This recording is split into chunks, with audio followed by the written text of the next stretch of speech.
आप मुझसे बीच-बीच में प्रश्न पूछते रहोगे ना, क्या करना है मुझे? जी, जी। हुँ। नमस्कार दोस्तों, मैं डॉक्टर रितु शर्मा ननन पांडे, अंतर्राष्ट्रीय हिंदी संगठन के कार्यक्रम साहित्यिकी में आज फिर से उपस्थित हूँ आपके साथ हमारे एक नए लेखक को लेकर। मैं कागज का सपना हूँ, शब्दों की बगिया हूँ, कभी कहानी, कभी गीत बन तुम्हारे संग चलती वो बगिया हूँ। तो पुस्तकों की बात यहाँ पर हो रही है और पुस्तकें आप सबको पता है पुस्तकें सिर्फ कोरा कागज नहीं होती है, कहीं किसी का अतीत छिपा होता है उनमें, तो कहीं भविष्य भी छिपा होता है उसमें। और पुस्तकें हमारे अकेलेपन की साथी होती है, तो वहीं हमारी खुशियों की गवाह भी होती है। कभी मित्र बनती है तो कभी सखा बन जाती है पुस्तकें। हमारे जीवन में बहुत ही महत्वपूर्ण रोल अदा करती हैं पुस्तकें। और आज हमारी जो पुस्तक चर्चा चल रही है, जिस पे आज हमारी पुस्तक चर्चा होगी, तो हम आपको आज मिलवाने वाले हैं हमारी आज की लेखिका आदरणीय स्मिता श्रीवास्तव जी से। स्मिता श्रीवास्तव जी, कार्यक्रम में आपका स्वागत है। स्मिता जी धन्यवाद का रितु वैसे जी, बहुत-बहुत धन्यवाद। आभार। वैसे तो स्मिता जी के लेखन से तो आप सब लोग परिचित ही होंगे, क्योंकि आए दिन पत्र पत्रिकाओं में उनके लेख, कविताएं, नाटक प्रकाशित होते ही रहते हैं। फिर भी मैं चाहूंगी कि एक छोटा सा परिचय मैं हमारे दर्शकों को दे दूं आज का। स्मिता जी शिक्षाविद हैं एवं प्रशिक्षक, शिक्षिका हैं और पिछले 24 वर्षों से आप हिंदी भाषा के शिक्षण के कार्य में जुटी हुई हैं और भारत के एक प्रतिष्ठित विद्यालय में कार्यरत हैं। आपने bachelor of education, double master Hindi व प्राचीन इतिहास और पोस्ट ग्रेजुएशन डिप्लोमा आपने हिंदी रचनात्मक लेखन में किया है।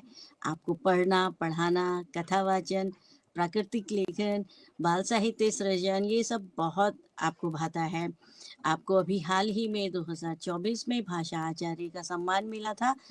अतिथि संपादक के रूप में आपने राष्ट्रीय पुस्तक न्यास के लिए किशोर साहित्य परियोजना पर कार्य किया था। आप ई पुस्तक में आपके हजारों लेखन छपते रहते हैं। पर्यावरण पर भी आपका बहुत काम है और पर्यावरण पर ही संबंधित हमारी आज की पुस्तक है, क्योंकि जैसा कि आपको मालूम ही है, आजकल भारत में क्या पूरे विश्व का पर्यावरण बदल चुका है, ग्लोबल वार्मिंग आ गई है। तो जो प्रकृति थी वो अपने अपना जो उसका एक रूप था उससे अलग हो गई है। तो आज की जो हमारी पुस्तक चर्चा है वो इसी पर ही है। हमारे जो अतिथि हैं उनकी लिखी हुई पुस्तक है प्रकृति के रंग।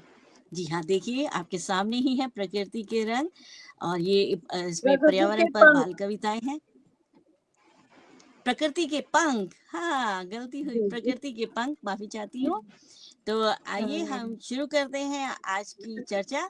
और हमारे साथ आज इस आभासी पटल से जुड़े हुए सभी श्रोताओं, दर्शकों का भी मैं हार्दिक अभिनंदन करती हूँ। स्मिता जी, मंच पर पुनः आपका हार्दिक स्वागत है। धन्यवाद रितु जी। इतने सुंदर परिचय के लिए, इतनी प्यारी वाणी, मृदु वचन के लिए बहुत-बहुत आभार। रितु बहुत जी, बहुत मेरा जब से धन्यवाद। आपसे परिचय हुआ है, मैं सच में आपसे बहुत कुछ सीखती हूँ और बहुत कुछ सीखती हूँ। जो कुछ भी हम अपने जीवन में सीखते हैं, उसका प्रभाव हमारे व्यक्तित्व पर ज़रूर पड़ता है। तो जी हम हाँ। सब एक अनवरत विद्यार्थी हैं, जो हमेशा कुछ ना कुछ नया सीखते रहते हैं। मैं प्रकृति प्रेमी भी हूँ और प्रकृति लेखन ही करती हूँ ज़्यादातर। बहुत कम होता है जो मैं प्रकृति से हटकर कुछ बात करती हूँ। बच्चों को मैं प्रकृति के बारे में हमेशा जागरूक करती रहती हूँ। उनको नई-नई एक्टिविटी, नई-नई गतिविधियों के द्वारा, जैसा कि मैं शिक्षा से जुड़ी हुई हूँ, तो मेरा जो कार्य क्षेत्र, कर्म क्षेत्र है, वो बच्चों से जुड़ा हुआ है। तो मुझे बहुत अच्छा लगता है जब मैं बच्चों को कुछ नया सिखाती हूँ, कुछ ऐसा सिखाती हूँ, जो जीवन जीने की कला से जुड़ा हो।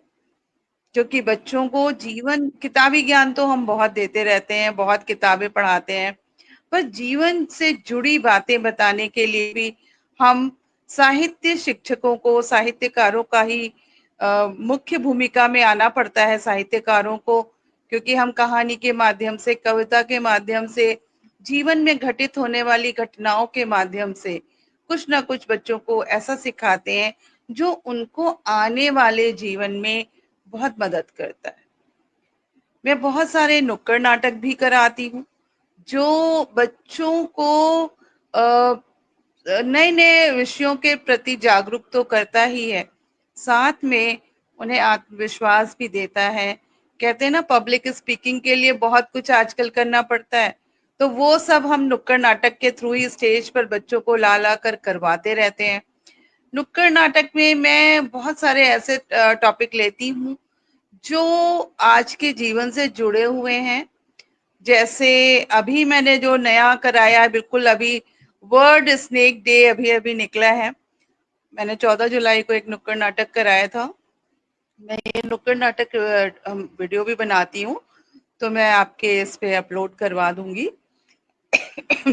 इसके साथ साथ ही हमने अग्नि सुरक्षा पर भी अभी काम किया कि अग्नि सुरक्षा के लिए कैसे हम लोगों को जागरूक करें, अंधविश्वास से कैसे दूर रहें, पारंपरिक खेल हमारे कैसे हैं, कौन कौन से पारंपरिक खेल हम अपने बचपन में खेलते थे और बच्चे भूल चुके हैं, स्क्रीन टाइम इतना बढ़ गया है। तो इन सब चीजों के बारे में मैं बच्चों को बताती रहती हूँ। मुझे लगता है जो हम अपने पुराने जमाने में पारंपरिक खेल खेलते थे, वो बहुत जरूरी था। उससे बच्चों के अंदर जो एक सक्रियता आती है, जो बच्चे बहुत ज्यादा सक्रिय रहते हैं, एक जो लेथार्जिक नेचर नहीं बनता है बच्चों के अंदर, ये भी बहुत जरूरी है। तो मैं इन चीजों के बारे में बच्चों को बताती रहती हूँ रितु जी। बिल्कुल स्मिता जी, आपने बहुत अच्छा किया। और मैं हमारे दर्शक आपसे यही जानना चाहते थे कि ज़्यादातर कविताएं शिक्षाप्रद तो होती हैं, बच्चों का लेखन शिक्षाप्रद होता ही है, लेकिन फिर भी थोड़ा पर्यावरण पर कम ध्यान जाता है। और आपने अभी बहुत सारी चीज़ें बताई कि आप नए नवाचार उसमें कर रही हैं, नुक्कड़ नाटक भी कर रही हैं। तो आप हमारे दर्शक आपसे ये जानना चाहेंगे कि आपको ये विचार कैसे आया कि आपको बच्चों के लिए लिखना चाहिए। हमारे दर्शक आपसे जानना चाहेंगे। जी जी जी रितु जी, मैं बच्चों को नई नई चीजों से अवगत कराती रहती हूँ, उनको नई नई चीजें बताती हूँ, जिसमें सबसे ज्यादा जो हम इस समय जिस चीज को हमें बचाना है, जिस चीज की संरक्षण सुरक्षा करनी है, वो है हमारी प्रकृति। तो जब मैं प्रकृति के बारे में बच्चों से बहुत बातें करती हूँ, बहुत सारे प्रोजेक्ट्स बनवाती हूँ, तो बच्चे थोड़ा हैरान भी होते हैं, उनको मिलती भी नहीं है चीजें। तो उनकी मदद के लिए मैंने ये किताब लिखी थी, प्रकृति के पंख। इसमें कविताएं हैं 50, जो पूरी तरह पर्यावरण पर आधारित है। और पर्यावरण को कैसे बचाएं, नदियों को कैसे बचाएं, अपनी जो ओजोन छतरी है उसको उसकी सुरक्षा कैसे करें, किस तरह बिजली बचाते हुए हम सौर ऊर्जा का प्रयोग करें, किस तरह हम जुगनू को बचाएं, क्योंकि ये सब हमारी विलुप्त होती प्रजातियां हैं, जिनको बच्चे अब एक तरह से नहीं जान रहे। और जो बढ़ता प्रदूषण, जो सबसे बड़ा हमारा मुख्य बिंदु है, बढ़ता हुआ प्रदूषण, तो उसके ऊपर तो हम लोगों ने बहुत काम भी किया है, और साथ में मैंने बच्चों को लिखवाया भी है। बहुत सारी मैं कॉम्पिटिशन्स करवाती हूँ। उसके साथ साथ मैंने ये कविताएं भी लिखी हैं कि किस तरह हम अपने जल, मिट्टी, वायु को सुरक्षित रखें, यहाँ तक कि ध्वनि प्रदूषण से भी मुक्त संसार बनाएं। तो इस पर इसी तरह काम करते करते मुझे विचार थे ही मेरे मन में, और उनको मैंने फिर कागज पे उतारा। बहुत बहुत सुंदर विचार आया आपका। और इसी बीच हमारे साथ दर्शक दीर्घा में हिंदी की गूंज जुड़ गए हैं और आप कहते हैं, आप दोनों को नमस्कार। बाल साहित्य पर सार्थक चर्चा, हार्दिक बधाई। नरेंद्र सिंह निहार जी जुड़ गए हैं। वरिष्ठ बाल साहित्यकार डॉक्टर नागेश पांडे संजय जी जुड़ गए हैं। बाल साहित्य के विकास में शिक्षकों की बहुत बड़ी भूमिका हो सकती है। बच्चों में जी साहित्यिक अभिरुचि जागृत करने की दिशा में हिंदी के शिक्षकों को ऐसे ही नवाचार करने चाहिए। आपके लिए बहुत शुभकामनाएं आपको दे रहे हैं। ओम सप्रा सर जुड़ गए हैं। तो हम चाहते हैं कि आप अपनी कुछ कविताओं का वाचन हमारे दर्शकों के लिए करें। जी, जी, जी, हमारे जी। दर्शक आपकी इस पुस्तक में से कुछ मेरी एक कविताएं। कविता है जी। एक पेड़ माँ के नाम, जो हम बच्चों को ये सिखाते हैं कि अपने जन्मदिन पर एक पेड़ अवश्य लगाएं। और पेड़ लगाने से ही हमारी जिम्मेदारी नहीं पूरी होती है, हमें उसकी देखभाल भी करनी होती है। यदि हम उसकी देखभाल करते हैं, पेड़ों की उचित देखभाल, तो पेड़ अच्छी तरह फलते फूलते हैं। पौधे से पेड़ बनने में थोड़ा वक्त लगता है, थोड़ा धैर्य संयम की भी जरूरत होती है। तो बच्चों को अंदर ये सब गुणों के विकास करने भी बहुत जरूरी है। हम पढ़ा रहे हैं बहुत सारे बच्चों को, बहुत सारे टॉपिक्स, नए नए टॉपिक्स, पर जो मानवीय गुण हैं, सद्गुण हैं, उनका भी विकास करना हम शिक्षकों का ही कार्य है। तो एक पेड़ माँ के नाम, एक कविता मैं आपको सुना रही हूँ। माँ की ममता और वृक्ष की छाया, माँ की ममता और वृक्ष की छाया, निश्चल एवं निस्वार्थ भाव की प्रतिछाया, आशीर्वाद एवं सुमंगल कामनाओं के साथ, आशीर्वाद एवं सुमंगल कामनाओं के साथ, आओ लगाएं एक पेड़ माँ के नाम, आओ लगाएं पेड़ माँ के नाम। माँ और प्रकृति का तो हो मान सम्मान, माँ और प्रकृति का हो मान सम्मान, वृक्षारोपण का हो नवीन एहसास, वृक्ष रोपने और सहेजने का हो पूरा प्रयास, वृक्ष रोपने और सहेजने का हो पूरा प्रयास, धैर्य लगन परिश्रम और संस्कार, धैर्य लगन परिश्रम और संस्कार, माँ की सीख से संवरता है संसार, असीम स्नेह और मार्गदर्शन का आधार, असीम स्नेह और मार्गदर्शन का आधार, श्रद्धांजलि सुमन अर्पित करें बारंबार, श्रद्धांजलि सुमन अर्पित करें बारंबार। तो माँ के स्नेह, माँ के बहुत सुंदर। मार्गदर्शन और माँ की दुलार को नमन करते हुए इस कविता को मैंने लिखा, क्योंकि बच्चे ज्यादातर माँ को धन्यवाद करना भूल जाते हैं। तो एक पेड़ लगाकर माँ को धन्यवाद करें। जी, सही कहा आपने।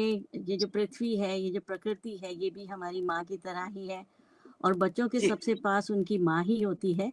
और जिस तरह से आज वर्तमान में प्रकृति माँ का दोहन हो रहा है, उसको देखते हुए ये कविता बहुत ही सार्थक कविता है, बहुत सुंदर कविता। अ, आप स्कूल में आपने बताया कि आप बच्चों को पर्यावरण के लिए जागरूक करती हैं, तो आप किन-किन तरीकों से, क्या स्कूल में आप क्या तरीके अपनाती हैं जिनसे बच्चों के मन में प्रकृति के प्रति जागरूकता पैदा होती है? हमारे दर्शक आपसे जानना चाहेंगे। बच्चों को हम लोग वृक्षारोपण बहुत करवाते हैं। उनसे हम अच्छा। एक तो हम पहले बहुत ही लो कॉस्ट काम कराने की कोशिश करते हैं, जिसमें बजट बिल्कुल ना के बराबर हो। तो हम उनके जी। पास जो बॉटल्स या पुराने डिब्बे होते हैं, या कुछ भी जो उनके पास एक स्टोरेज का मटेरियल होता है, उसमें हम उनसे कोई पौधा मंगवाते हैं घर से, और उसको हम प्रॉपर माली के साथ मिलकर वृक्षारोपण पूरा एक उत्सव की तरह करते हैं। बच्चे अपने क्लासेस में भी रखते हैं। साइंस में बहुत सारे ऐसे प्रैक्टिकल्स होते हैं, बहुत सारी ऐसी एक्टिविटीज होती हैं जिसमें वो पेड़ लगाने, कैसे अंकुरण करना है, बीज को किस तरह से सही तापमान, सही रोशनी, सही हवा पानी मिले जिससे वो जल्दी अंकुरित करते हैं, इसके बारे में हम बताते रहते हैं। अभी जो मैंने एक नया प्रयोग किया बच्चों के साथ, घर पे तो अभी नहीं है मेरे पास वो सारी, नहीं तो मैं आपको जरूर दिखाती। मैंने एक उनसे बीज मिट्टी की गेंदें बनवाई, और इसमें हमारे जो स्कल्पचर टीचर्स हैं वो भी लगे, और उसके अंदर हमने सूखे हुए बीज रखवाए बच्चों के हाथों से, और फिर उसे उन बॉल्स को सूखने के लिए रख दिया। अब ये जो बारिश का मौसम आया है, अब बच्चे उसको जो खुला हुआ मैदान है उसके किनारे किनारे इन बॉल्स को का वितरण कर देंगे, थोड़ी थोड़ी दूर पे डालेंगे। और जब ये बारिश का मौसम आता है तो ये बीज गेंदे जो हैं वो बड़ी जल्दी पनप जाती है और इनमें कोपल हुँ। बहुत जल्दी निकलती है। तो ये एक बहुत ही सस्ता, सुंदर, सुलभ तरीका है जिससे हम बच्चों को आसानी से जो किचन में हमारे जो निकलते हैं बीज वगैरह, उससे ही ये बीज गेंद, बल्कि इसको हम अगर सही भाषा बोले तो बीज बम बोला जाता है। और इस बीज बम के अंदर एक ऐसा वो होता है, जब धमाका होता है तो धमाके के रूप में एक छोटी सी कोमल सी पत्तियां और पौधा फलता फूलता है। तो ये बच्चों ने बड़ी रुचि पूर्वक इसको बनाया ये और आप बहुत बहुत अच्छा काम एंजॉय कर भी रही किया। हैं। नीदरलैंड में भी इसी तरह से कुछ वर्षों से ये काम चल रहा है। कुछ वर्षों से क्या बहुत सालों से नीदरलैंड में एक परंपरा सी ही है स्कूलों में।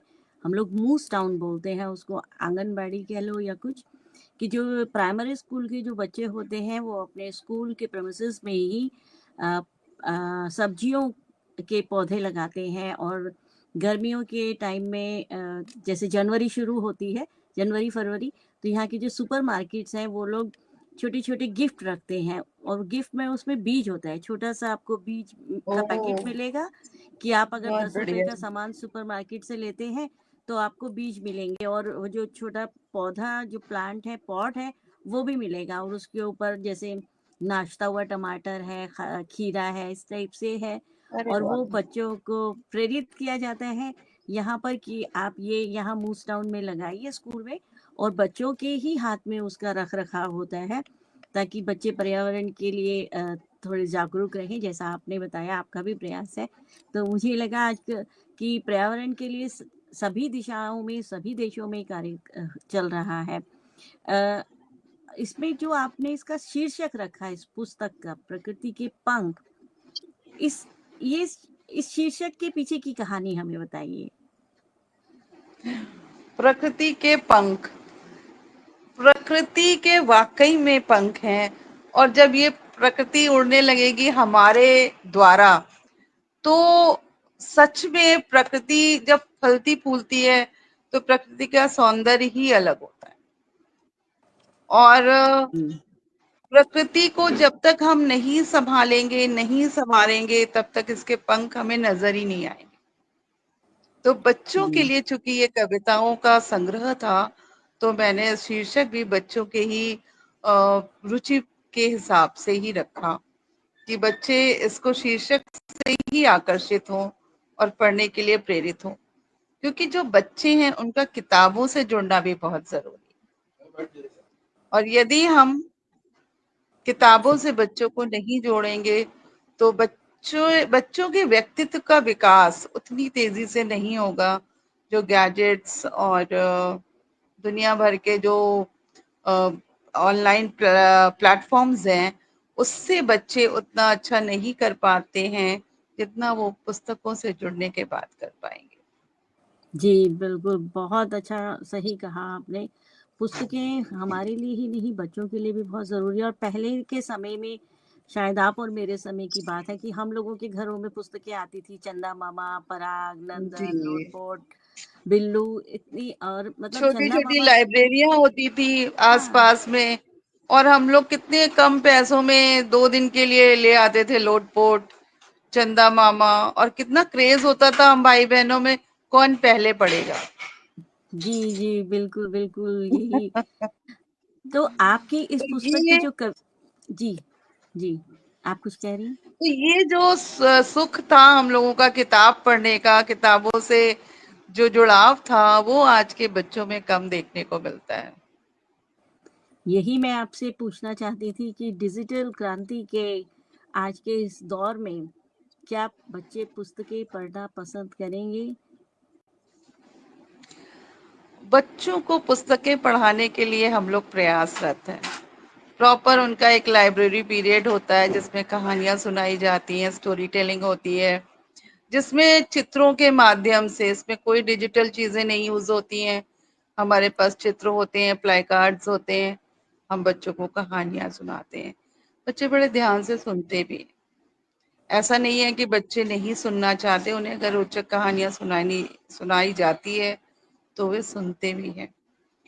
और किताबें बच्चों को इश्यू करवाते हैं, बच्चे पढ़ते तो हैं क्लास लाइब्रेरी पीरियड में बैठ के, और प्लस हम लोग एज़ अ साहित्य शिक्षक, हम लोग बहुत सारी कहानियों के माध्यम से ही उन्हें पढ़ाते हैं, उनको नैतिक संदेश देते हैं, उनको व्यावहारिकता का ज्ञान देते हैं, और कहानी के माध्यम से ही हम उस कहानी को आज के जीवन से जोड़कर बताते हैं। कहानी के लेखक चाहे प्रेमचंद हों, चाहे जयशंकर प्रसाद हों, लेकिन हम उनके लिखे हुए को, उनके साहित्य को आज के जीवन से जोड़कर बताते हैं, क्योंकि ये सारी कहानियां कालजयी हैं। जो जरूरतें उस जमाने में थी, वही कहानियां आज भी उतनी ही जरूरी है बच्चों के लिए। तो बिल्कुल, हम लोग बिल्कुल। कहानियों का, कविताओं का बहुत प्रयोग करते हैं। जी, बिल्कुल सही कहा आपने। जो अ, जो आजकल बच्चों के लिए बाल साहित्य, आपको जैसा भाषा पुरस्कार भी आपको मिला किशोर साहित्य के लिए एनबीटी की तरफ से, तो वो क्या था? हमें उसके बारे में बताइए थोड़ा-सा कि वो किस विषय पर वो जी पुरस्कार रखा गया था? वो प्रोजेक्ट क्या था? जी जी, ये पुरस्कार नहीं है, ये एक अनुबंध है। अच्छा, और चूंकि ये गवर्नमेंट का चल रहा है किशोर साहित्य योजना, तो अच्छा, उसमें मुझे लिखने का अवसर मिला, और मैंने इसको लिखा। और मैं सच बताऊं, मैं जब भी कोई काम करती हूँ, बहुत सीखती हूँ, बहुत सारे नई नई थॉट्स भी समझने को मिले, क्योंकि जो हमारे लेखक हैं, पुराने लेखक हैं, उनका लेखन बहुत ही उम्दा, बहुत ही सकारात्मक संदेश से जुड़ा हुआ है। तो मैंने उसके बारे में लिखा, उनकी कहानियों को एकत्र किया, एक तरह से संपादन का काम किया, और भूमिका लिखी। अरे वाह! ये तो तो बहुत ही अच्छी बात है, क्योंकि अ, भारत में जहाँ तक मैंने देखा, या हो सकता है अब ये बदल भी गई हो नीति, कि भारत में ऐसी अभी शायद नीति नहीं है इस तरीके की। शायद ये प्रथम प्रयास है कि बाल साहित्य और किशोर साहित्य को अलग किया जाए, क्योंकि जो साहित्य लिखा जा रहा था, बाल साहित्य को ही किशोर साहित्य में समाहित कर दिया जाता था। तो आप बाल साहित्य और किशोर साहित्य को किस तरह से परिभाषित करेंगी? जी, देखिए, बाल साहित्य जो है वो काफी छोटे बच्चों के लिए होती है, और किशोर साहित्य वही हो जाता है 9 से 14 साल, या 10 से 14 साल का मैं उम्र आयु में रखूं अगर आयु वर्ग में, तो ये वो हो जाते हैं। मैं अक्सर मैं बाल साहित्य उतना अच्छा नहीं लिख पाती, जहां तक मुझे लगता है। मैं किशोर साहित्य की ओर अग्रसर हो जाती हूँ लिखते लिखते, क्योंकि मैं उसमें शिक्षा जोड़ दूंगी, मैं उसमें बिल्कुल कुछ विज्ञान जोड़ूंगी। उसमें मैं कोई चीज एकदम ऐसे नहीं लिख पाती कि मैं सिर्फ उसको मनोरंजन के लिए लिखूं। तो मैं उसमें जरूर शिक्षा, विज्ञान, एकदम उसका जो यथार्थत है वो भी जोड़ूंगी। तो मैं कभी कभी अपने को उसमें ठीक नहीं पाती हूँ।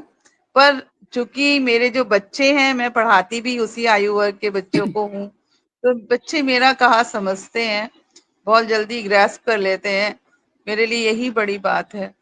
तो मेरा जो काव्य संग्रह है, वो मैं कहूंगी बाल एवं किशोर काव्य संग्रह, क्योंकि वो दोनों आयु वर्ग में आएगा, और बच्चे उसको एंजॉय करेंगे, पढ़ते हैं। काफी बच्चों ने लिया है इस पुस्तक को। और जब मैं इसका लॉन्च कर रही थी बुक फेयर में, तो काफी बच्चे वहां पर भी पहुंच गए थे, और कुछ बच्चे मेरे पहुंचने से पहले भी पहुंच गए थे, और उन्होंने किताब वहीं से ले ली थी प्रकाशक से। तो ये मेरे लिए बड़ी आनंदमयी क्षण था कि बच्चे इतने एंथु की स्मिता मैम की बुक आ रही है, चलो चलते हैं बुक फेयर में। पेरेंट्स के साथ आए थे छोटे बच्चे, तो एक अच्छा अनुभव रहा। अरे वाह! ये तो बहुत ही अच्छी बात है, आपने बताया कि छोटे बच्चे भी आए, छोटे बच्चों ने भी जी जी इस जी, पुस्तक को साइन खरीदा। ऑथर सिग्नेचर लेकर बुक लेकर गए हैं मुझसे। तो ये तो एक बहुत हमारे अच्छा दर्शक अनुभव कुछ रहा। और चंद कविताएं आपसे सुनना पसंद करेंगे। मुझे लगता है इस पुस्तक की कुछ कविताएं हमारे दर्शकों के लिए आप पढ़ें। बिल्कुल बिल्कुल, मैं पढ़ती हूँ। मैंने गंगा पे भी लिखा है, नमामि गंगे। अच्छा। हाँ, बहुत सारी मैंने लिखा है। साइकिल और हरियाली। चलिए मैं ये अरे कविता वाह। सुनाती हूँ आपको।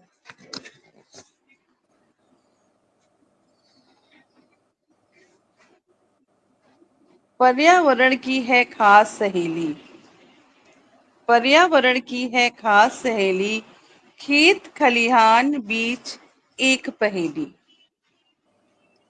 कभी इधर कभी उधर चले अपनी डगर, कभी इधर कभी उधर चले अपनी डगर। घंटी की आवाज, पगडंडी का साज, घंटी की आवाज, पगडंडी का साज। पेड़ों का झुरमुट, कुछ देर विश्राम, पेड़ों का झुरमुट, कुछ देर का विश्राम। राहगीर की मुस्कान, जब चेतना का हो नवगान, नव चेतना का नवगान। सड़कों पर करे खूब अटखेली, सड़कों पर करे खूब अटखेली, दोस्तों संग करे खूब ठिठोली। भीषण तापमान पर पाए नियंत्रण, भीषण तापमान पर पाए नियंत्रण। नित अपनाए साइकिल भ्रमण। बच्चे आजकल साइकिल पसंद करते हैं, पर वही है कि आजकल साइकिल का प्रयोग कम होता जा रहा है। प्रदूषण मुक्त हो धरती का आवरण, हरियाली भरा हो पर्यावरण, हरियाली भरा हो पर्यावरण। तो मेरी तो बहुत सारी सुंदर। डगर प्रकृति की ओर ही जाती है। जी हाँ। और साइकिल आपको पता है नीदरलैंड जो है वो विश्व में दूसरा नंबर पे साइकिल का देश कहलाता है। जहाँ नीदरलैंड की ठंड मशहूर है और दूध लस्सी मशहूर है यहाँ का, उसके उसके बाद नीदरलैंड जो है साइकिल के लिए बहुत ज़्यादा मशहूर है। क्योंकि जब अच्छा मौसम होता है जुलाई अगस्त में, तो हमारे यहाँ के राजा रानी भी साइकिल चलाते हैं, मंत्री भी साइकिल चलाते हैं। और शायद क्या यही बात है। कारण है कि जैसी जैसा राजा वैसी प्रजा। तो यहाँ जब बच्चा थोड़ा चलना सीखता है 1.5-2 साल में, तो उसके हाथ में साइकिल दे दी जाती है। तो शुरू से अरे वाह। साइकिल चला के बच्चे स्कूल जाते हैं। और कहा भी जाता है कि अगर आपका स्कूल ज़्यादा दूर नहीं है, 5-7 किलोमीटर है, तो आप साइकिल से ही आइए। तो ये आपकी बहुत प्रेरणादायी कविता है। मुझे लगता है कि अ, इससे स्वास्थ्य तो रहता ही है शरीर, और उसके साथ साथ हमारा जो पर्स है उसका स्वास्थ्य भी बना रहता है, और पेट्रोल पंप का भी स्वास्थ्य बना रहेगा आपकी एक्चुअली कविता से। ट्रैफिक बहुत होता है, थोड़ा सा रिस्की भी है, क्योंकि साइकिल से बच्चे आते जरूर हैं कुछ बच्चे, और बड़े जी। अच्छे भी लगते हैं वो जब साइकिल लेकर आते हैं, तो हमें हमारा बचपन याद आ जाता है। लेकिन बहुत कम बच्चे हो, अगर परसेंटेज देखी जाए तो बहुत कम बच्चे हैं जो साइकिल से विद्यालय आते हैं। शायद इसका एक कारण ये भी हो सकता है कि भारत में जो स्कूल्स हैं वो उन घरों से थोड़ा दूर है, क्योंकि दूर माता है। पिता चाहते हैं कि हमारा बच्चा इस विशेष स्कूल में जाए। तो वो इसलिए दूर हैं, तो बच्चे साइकिल से नहीं आ सकते। इस बीच में हमारे साथ वरिष्ठ अनुवादक साहित्यकार ओम सप्रा सर जुड़ गए हैं, और हमारे साथ वरिष्ठ साहित्यकार आशा राठौर दीदी जुड़ गई हैं, और वो हमारे कार्यक्रम के लिए बहुत बहुत शुभकामनाएं दे रही हैं। मैं आपसे ये सभी जानना को मैं नहीं, धन्यवाद। सभी का हमारे बहुत बहुत दर्शक आभार। हमारे हम्म। दर्शक आपसे ये जानना चाहेंगे कि जब हम लेखन करते हैं, चाहे वो किशोर साहित्य का करें या बाल साहित्य का, और आपने कहा भी कि जब आप किशोर आप ज़्यादातर किशोर साहित्य का सृजन करती हैं, और आप नाटक भी लिखती हैं। तो हमें ये बताइए कि जब आप किशोर साहित्य का सृजन करती हैं, क्योंकि ये बहुत ज़्यादा अभी आया नहीं है, किशोर साहित्य का सृजन के बारे में ज़्यादा चर्चा नहीं हुई है। तो आप किस तरह किन बातों को ध्यान में रखती हैं कि ये इस आयु वर्ग के लिए होना चाहिए या इसमें ये होना चाहिए, ये होना चाहिए, भाषा शैली या विषय या कुछ, तो आप उन चीज़ों का क्या ध्यान रखती हैं? हमारे दर्शक आपसे जानना चाहेंगे। बहुत बहुत धन्यवाद रितु जी इस प्रश्न के लिए। बहुत ही महत्वपूर्ण प्रश्न है। किशोर साहित्य सृजन में सबसे पहले किशोर मनोविज्ञान को ध्यान में रखना ही पड़ता है। उसके बगैर यदि हम कुछ सृजन करते हैं तो वो उपयोगी सृजन नहीं है।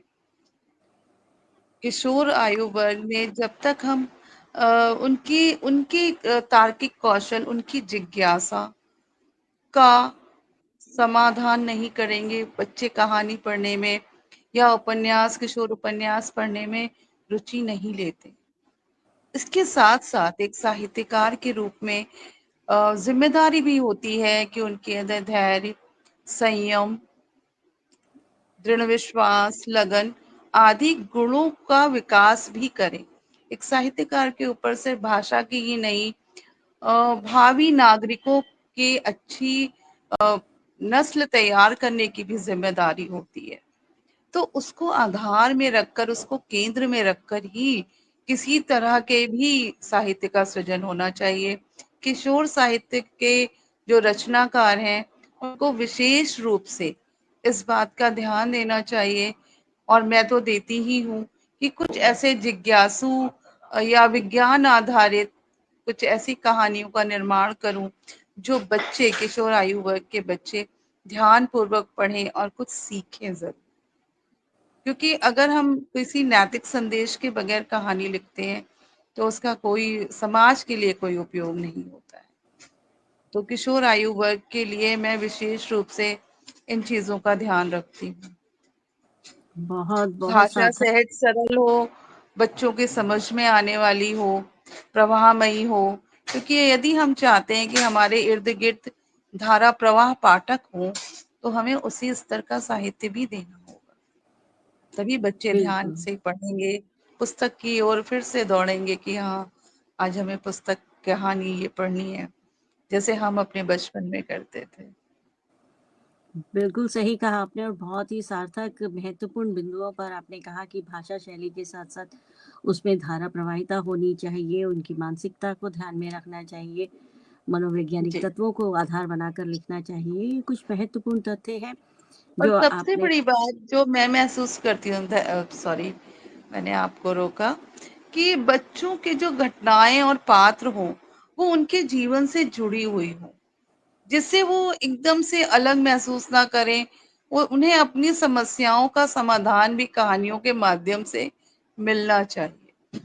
ये किशोर साहित्य की मुझे लगता है मूल आवश्यकता है इसी तरह के साहित्य की।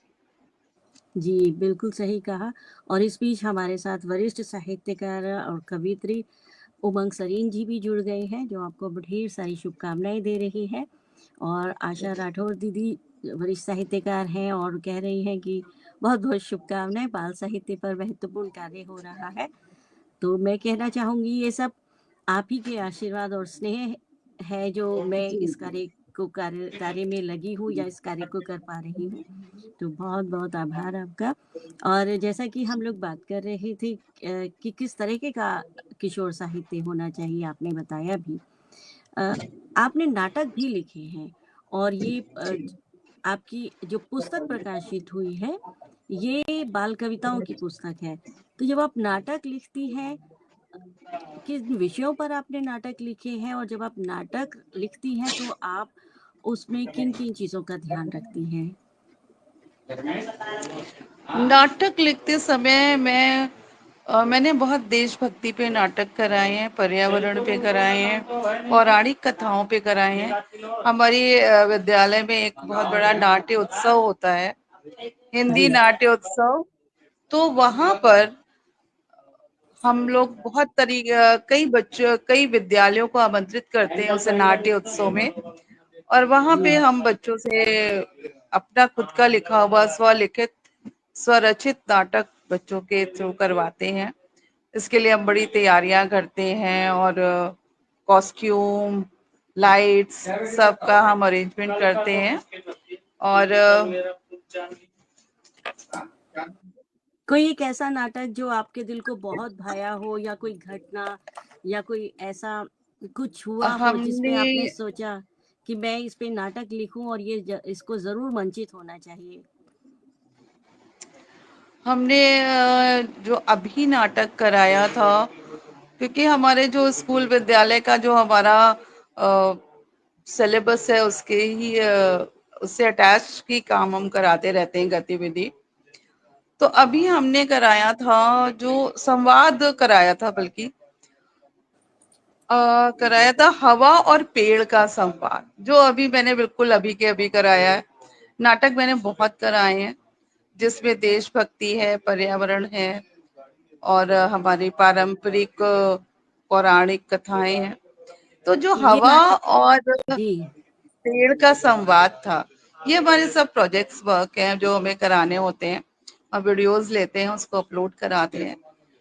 तो शहरी हवा और ग्रामीण हवा का पेड़ से संवाद हुआ था। अरे वाह! तो ये बहुत ही प्यारा बच्चों ने इसको किया, और खुद ही इन्होंने लिखा भी खुद था।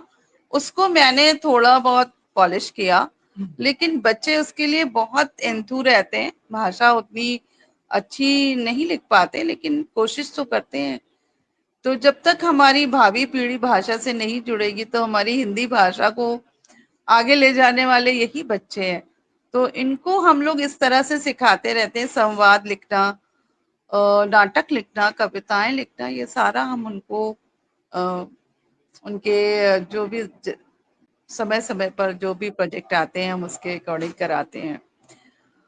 मैंने जो अभी अभी कराया था चंद्रशेखर आजाद पे एक नाटक कराया था, जी, अ, वो भी बहुत अच्छा हुआ। बच्चों ने, चंद्रशेखर आजाद जैसा बच्चा मुझे मिल गया था बिल्कुल।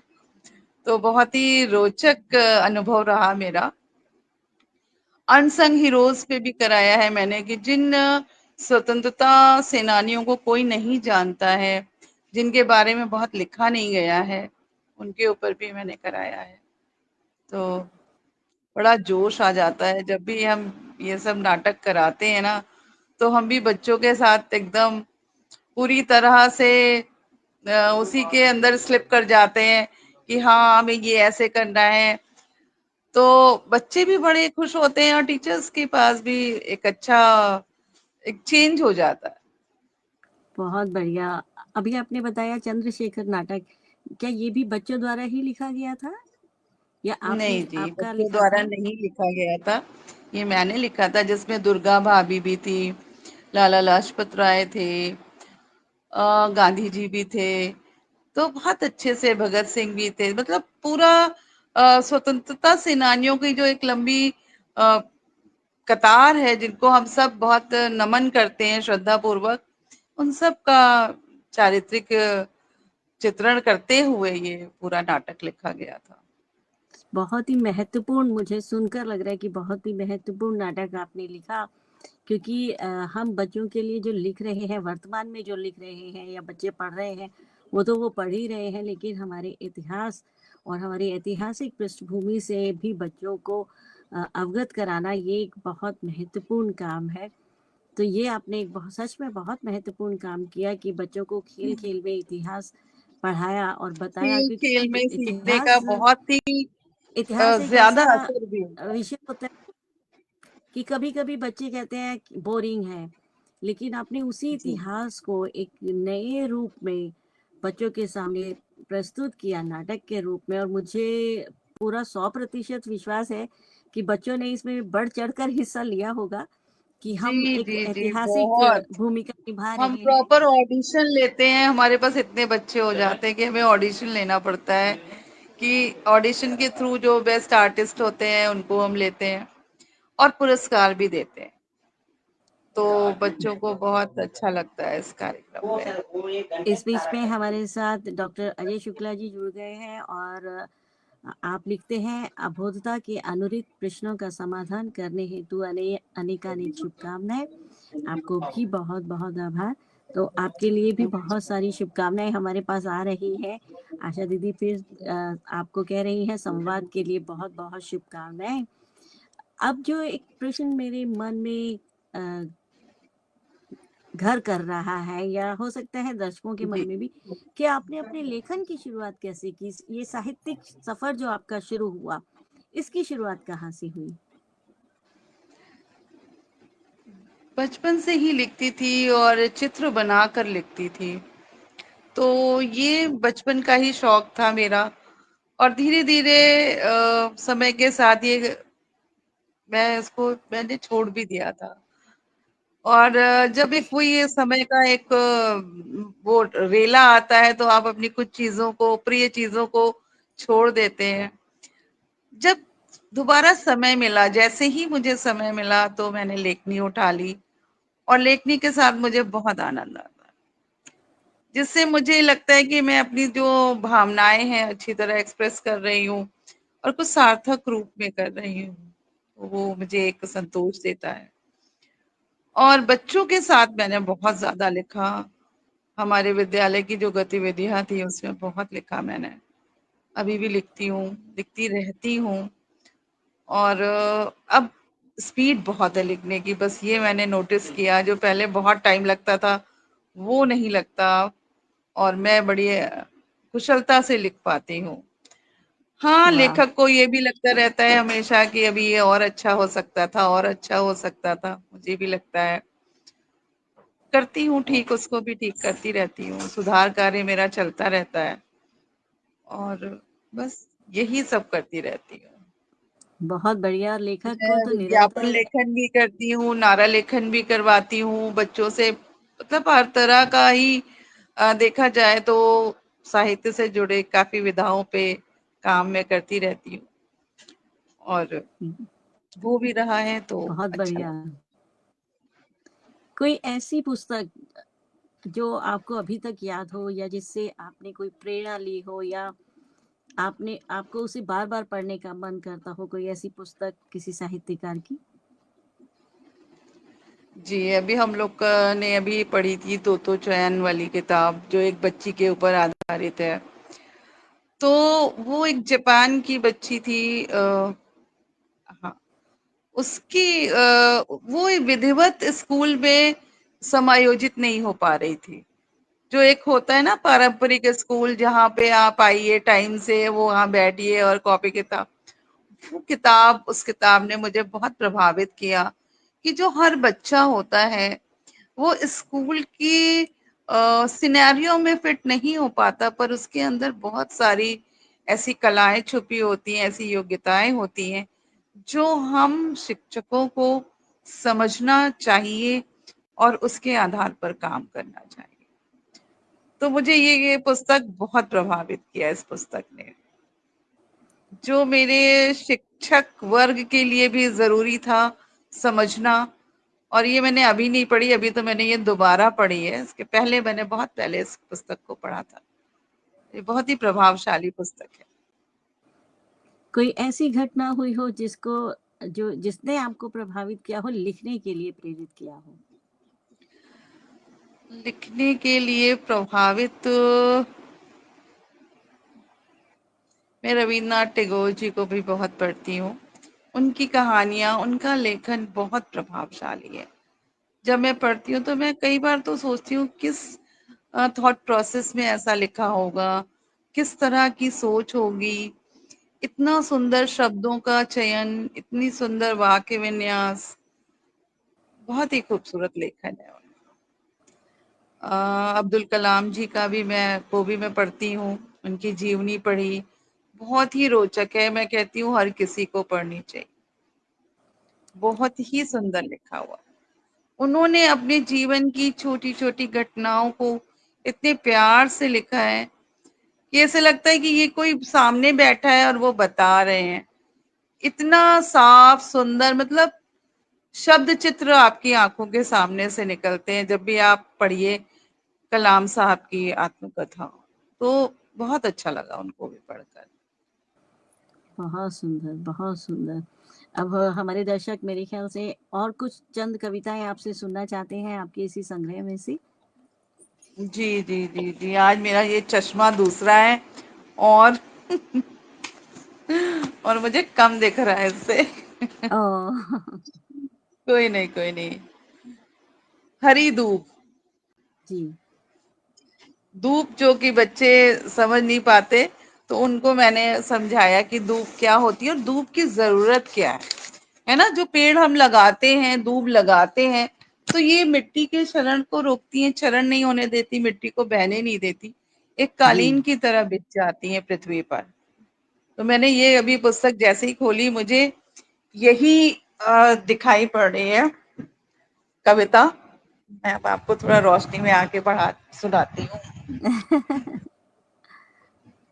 हरी धूप की चादर धरती का श्रृंगार, हरी धूप की चादर धरती का श्रृंगार, नरम नरम बिछी जैसे हरी मखमल, नरम नरम बिछी जैसे हरी मखमल, सुबह की ओस में मोती सी चमकती, वाह! सुबह की ओस में मोती सी चमकती, सूरज की किरणों में सोना सी दमकती, बहुत सूरज सुंदर। की किरणों में सोने सी दमकती, पैरों तले इसकी नरमी का हो एहसास, पैरों तले इसकी नरमी का हो एहसास, हरी धूप पर चलना जैसे स्वर्ग सा आभास, बच्चों की हंसी जब इस पर गूंजे, बच्चों की हंसी जब इस पर गूंजे, खुशियों की बौछार हर दिल को छू ले,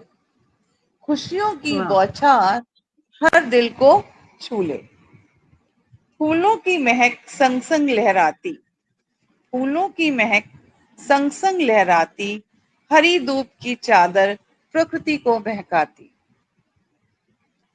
प्रकृति का संतुलन हम सदा बनाए रखें, हरी धूप की चादर हर दिल में बसाए रखें। बहुत सुंदर, बहुत सुंदर। तो ये थी कविता। बहुत सुंदर कविता, और प्रकृति का इतना सुंदर और धूप का इतना सुंदर वर्णन आपने किया और बताया भी कि क्या सोच इसके पीछे थी कि कालीन की तरह है और मिट्टी को रोक कर रखती है। तो धूप सिर्फ धूप नहीं है, उसके गुणों का भंडार है धूप। और हम कार्यक्रम के अंत में लगभग आ गए हैं। आप हमारे बाल साहित्यकारों या नवांकुर लेखकों के लिए या हमारे बच्चों के लिए कोई संदेश देना चाहेंगी? मैं तो यही चाहूंगी कि खूब सारी किताबें पढ़ें, पढ़ना बहुत जरूरी है। और जिस चीज के बारे में लिखना चाहते हैं, जिस भी बिंदु पर आप लिखना चाहते हैं, पहले उसको अच्छी तरह समझ लें, उसके बाद लेखन करें। लिखना है, ठीक है, अच्छा भी है, जल्दबाजी ना करें, आराम से पहले समझ लें। विषय वस्तु की समझ होना बहुत जरूरी है।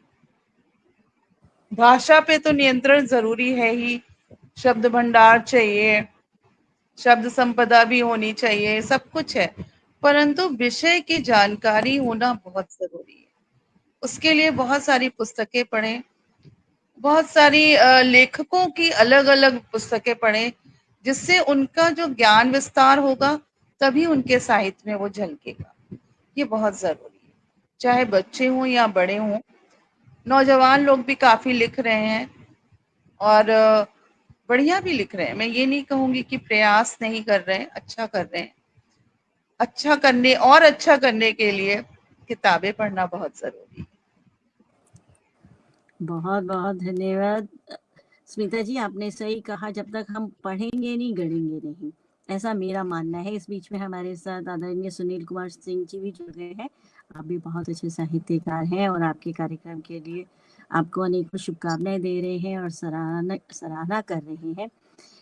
सही कहा है, यदि लिखना है तो पहले पढ़ना सीखें, पढ़ने के जी, बाद ही लिखना आएगा। और हमारे दर्शक जो आज हमारे साथ जुड़े हुए हैं और अपनी टिप्पणियों से हमारा उत्साहवर्धन कर रहे हैं, उनके लिए भी बहुत बहुत आभार व्यक्त करती हूँ मैं। और पुस्तकें, जैसा कि मैंने पहले भी कहा था कि पुस्तकें सिर्फ कागज और स्याही लिखे हुए अक्षर नहीं है, बहुत कुछ है पुस्तकें।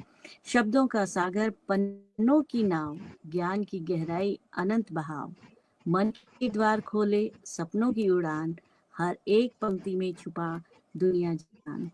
तो आप इसी तरह पुस्तकें पढ़ते रहिए, नए लेखकों से हम आपको मिलवाते रहेंगे। अपनी टिप्पणियाँ और अपने सुझाव हमें प्रेषित करते रहिए और अगले हफ्ते हम फिर मिलेंगे एक नए साहित्यकार की नई लेखनी के साथ। और स्मिता जी, आपका हृदय से आभार, आपने अपने व्यस्त समय में से समय निकाला और हमारे दर्शकों को इतनी ज्ञानवर्धक बातें आपने बताई साहित्य के बारे में, इसके लिए बहुत बहुत आभार है। और डॉक्टर ओम सप्रा जी लिख रहे हैं, बच्चों को पढ़ने का शौक पहले से कम हो गया है, इसको बढ़ाने के उपाय बताएं। और डॉक्टर अजय शुक्ला जी लिखते हैं, प्रकृति का सजीव चित्रण आपने किया, बहुत सुंदर। तो सुझावों का हमारे पास बहुत स्वागत है आप सबका। हाँ, आप जो सुझाव देंगे वो हम चाहते हैं कि आप हमें सुझाव दें, हमारे कार्यक्रम के लिए भी सुझाव दें और बच्चों के विकास के लिए भी, उनके पुस्तकों के प्रति कैसे रुचि बढ़ाई जाए उसके लिए भी आप हमें सुझाव दें। और हमारे साथ इस कार्यक्रम से जुड़े रहिएगा, अगले सप्ताह हम फिर मिलेंगे। आप लोगों का बहुत बहुत आभार और धन्यवाद। स्मिता जी, आपका पुनः हार्दिक आभार। धन्यवाद। बहुत बहुत धन्यवाद मुझे इस मंच पर आमंत्रित करने के लिए। ऋतु जी, आपका बहुत बहुत शुक्रिया। धन्यवाद।